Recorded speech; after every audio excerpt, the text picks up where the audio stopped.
आज हम सीखेंगे उपसंयोजक यौगिकों का सूत्र निकालना। ठीक है, अब ये चीजें हम जल्दी से कंप्लीट कर लेंगे, ज्यादा ये हार्ड भी नहीं है और आपको आसान तरीके से समझाऊंगी।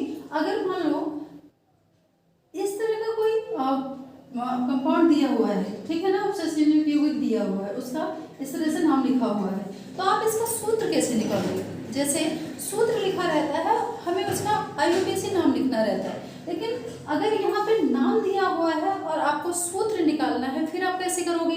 ठीक है, फिर आप इसमें बहुत सारे बच्चे कंफ्यूज हो जाते हैं कि आप हमने तो क्या पढ़ा था, सूत्र पढ़ा था, सूत्र का IUPAC नाम निकालना था, अब ये कहाँ से आ गया?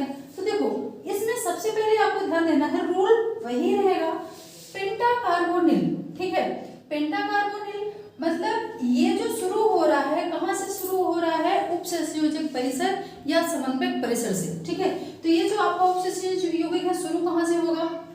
बड़ा ब्रैकेट ओपन। ठीक है, पेंटाकार्बोनिल मतलब जो आपका लिगेंड है उसकी संख्या कितनी है? पेंटा मतलब 5। ठीक है, संख्या कितनी है? 5।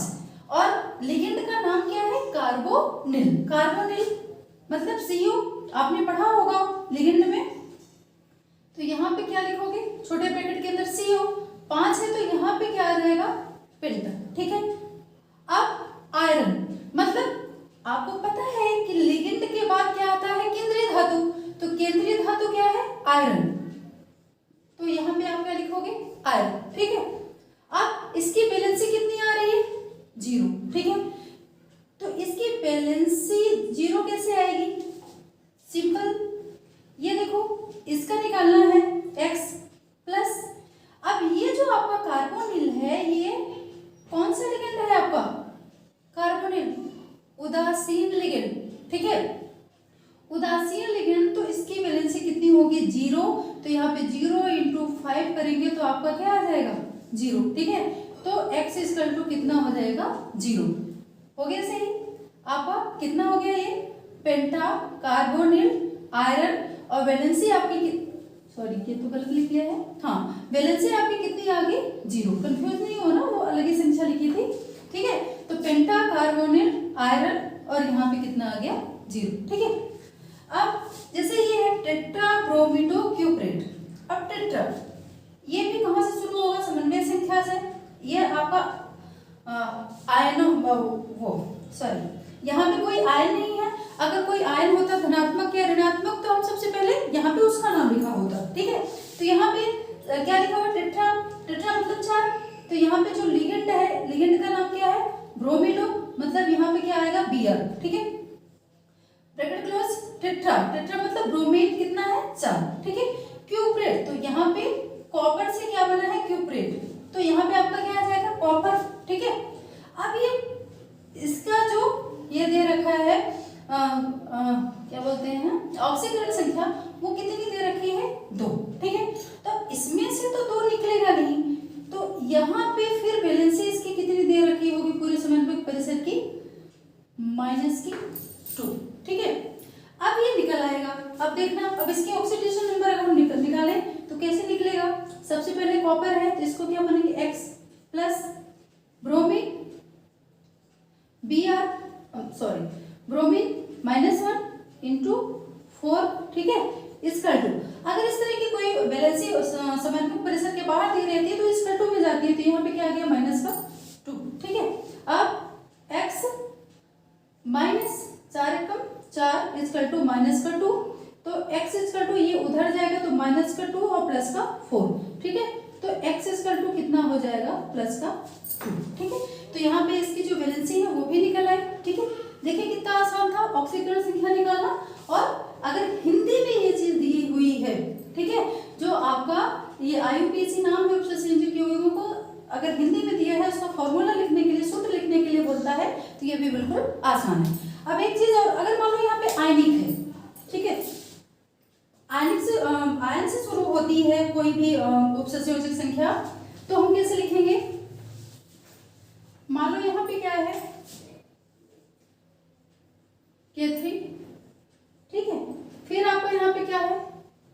कॉपर, फिर ये सॉरी, अगर मान लो हिंदी में ही मैं लिख के बताती हूँ, जैसे यहाँ पे लिखा है पोटेशियम फिर हेक्सा साइनो फेरेट सेकेंड। ठीक है, अब इसको कैसे लिखेंगे?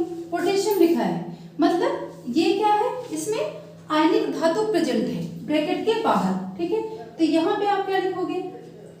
K4, यहाँ पे K4 लिखो, K3 लिखो, इससे कोई लेना देना नहीं क्योंकि यहाँ पे इसकी संख्या डिफाइन नहीं की जाएगी। तो पोटेशियम, फिर आपका लिगेंड का नाम, लिगेंड क्या है? साइनाइड, तो यहाँ पे Cn, कितनी संख्या है? 6। ठीक है, साइनाइड।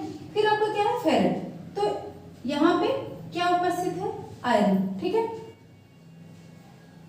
हो गया, नाम इसका कंप्लीट हो गया, पोटेशियम हेक्सासाइनो फेरेट। ठीक है, ये चीज हम आपको पहले ही बता चुके हैं कि जो ये समन्वयक संख्या है, इसमें अगर ये ऋणात्मक होती है या धनात्मक होता है, तो ये जो केंद्रीय धातु है इसका नाम ये चेंज हो जाता है और लास्ट में 8 लग जाता है। अगर ऐसा नहीं है, मान लो सिर्फ यही बस दिया हुआ है, तब ये सिंपल।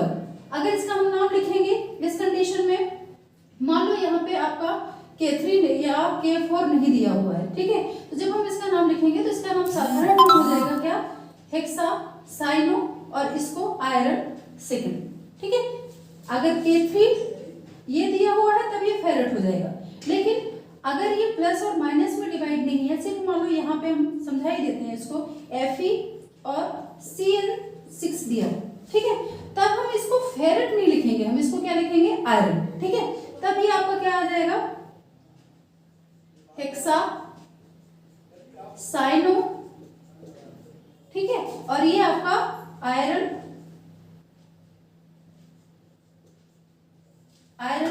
अब अच्छा यहाँ पे इसका जो ऑक्सीकरण नंबर आएगा वो कितना आएगा? 3। ठीक है, और यहाँ पे इसका कितना आएगा?